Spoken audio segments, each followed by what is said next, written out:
గోదావరిని జయించిన మహాద్భుతం the epic of Polavaram.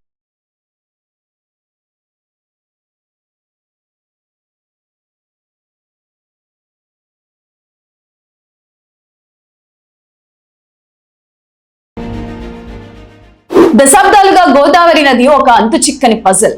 వర్షాకాలం వస్తే ఆ నది ఉగ్రరూపం భయపెట్టేది. ఎండాకాలం వస్తే ఆ నీరంతా సముద్రం పాలైందని రైతుల కళ్ళు చెవర్చేవి. ఈ ఉగ్ర గోదావరిని శాంతింపజేసే, దాన్ని ఒక వరంగా మార్చాలనే దశాబ్దాల కలకు ప్రాణం పోసిన అద్భుత ఘట్టమే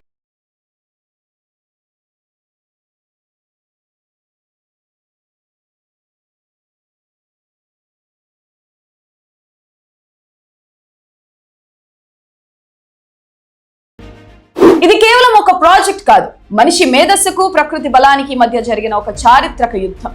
ఆ యుద్ధంలో ఇంజనీర్లు వాడిన వ్యూహాలు అద్భుతం, అనన్య సామాన్యం. సాధారణంగా ఏదైనా డ్యామ్ కట్టాలంటే నది ప్రవహించే చోట అడ్డంగా గోడ కడతారు. కానీ గోదావరి నది అడుగున ఊబి లాంటి ఇసుక తిన్నెలు ఉన్నాయి. ఆ ఇసుక మీద కాంక్రీట్ నిర్మాణం నిలబెట్టడం ఆత్మహత్యతో సమానమని ఇంజనీర్లు గ్రహించారు. అప్పుడే ఒక ఊహించని ఆలోచన పుట్టింది. నది ప్రవహించే చోట మనం డ్యామ్ కట్టలేనప్పుడు మనం డ్యామ్ కట్టే చోటికి నదినే తీసుకువస్తే ఎలా ఉంటుంది? అదే జరిగింది. కుడివైపున ఉన్న రెండు కొండల మధ్య ఒక బ్రహ్మాండమైన స్పిల్వే నిర్మించి ఒరిజినల్ గోదావరి ప్రవాహాన్ని ఏకంగా 2100 మీటర్ల మేర ఈ స్పిల్వే వైపు మళ్లించారు. ఇది ప్రపంచంలోనే అతిపెద్ద ఫ్లడ్ డిశ్చార్జ్ కెపాసిటీ ఉన్న స్పిల్వే. దీని సామర్థ్యం ఎంతో తెలుసా? ఏకకాలంలో 50 లక్షల క్యూసెక్కుల వరదను తట్టుకోగలదు. 1118 మీటర్ల పొడవున ఈ మహా నిర్మాణంలో 48 రాక్షస కాయం లాంటి హైడ్రాలిక్ రేడియల్ గేట్లు వరదను నియంత్రించడానికి కాపలా కాస్తున్నాయి.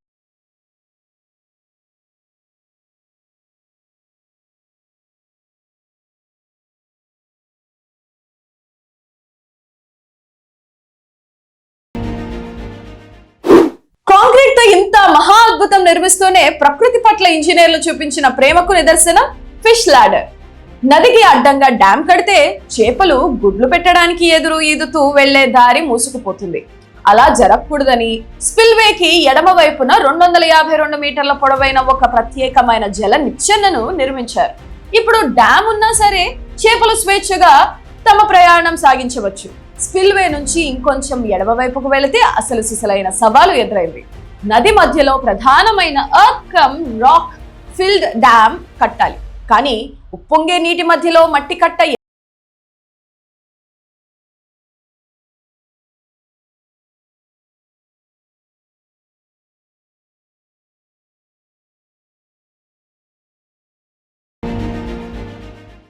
అక్కడే ఇంజనీర్లు 2480 మీటర్ల అప్పర్ కాఫర్ డ్యామ్, 1600 మీటర్ల లోయర్ కాఫర్ డ్యామ్ అనే 2 తాత్కాలిక రక్షణ గోడలను నిర్మించారు. ఈ 2 గోడలు నది నీటిని లోపలికి రాకుండా అడ్డుకునేలాగా నిలబడతాయి.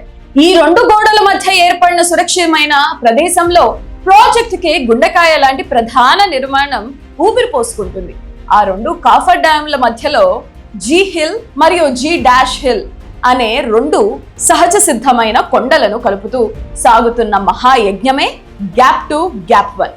ఇక్కడ పునాదుల్లోకి కాంక్రీట్ ని చొప్పించి నిర్మించిన డయాఫ్రమ్ వాల్ పైన మట్టి మరియు రాళ్లతో భారీ కట్ట కడుతున్నారు. ఈ అదృశ్య గోడ గోదావరి నీరు భూమి అడుగున నుంచి కూడా లీక్ అవ్వకుండా అడ్డుకుంటుంది.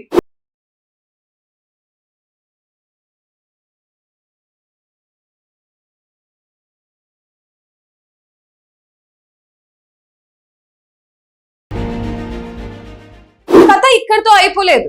ప్రాజెక్ట్ కి ఎడమ వైపు ఒక భారీ హైడ్రో పవర్ ప్రాజెక్ట్ రూపుదిద్దుకుంటుంది. గోదావరి నీటి ఉధృతిని వృధా పోనివ్వకుండా 12 భారీ కాప్లాన్ టర్బైన్ల ద్వారా 960 మెగావాట్ల స్వచ్ఛమైన విద్యుత్ను ఉత్పత్తి చేసేందుకు సర్వం సిద్ధమవుతుంది. అంటే సంవత్సరానికి ఏకంగా 2369 మిలియన్ యూనిట్లు కరెంటు. పోలవరం కేవలం ఇంజనీరింగ్ కి పరిమితమైన పదం కాదు. పగలు రాత్రి అనే తేడా లేకుండా నదులు, కొండలు, మట్టి, ఇసుకతో పోరాడుతున్న వేలాది మంది శ్రామికులు, ఇంజనీర్లు, డిజైనర్ల కష్టం.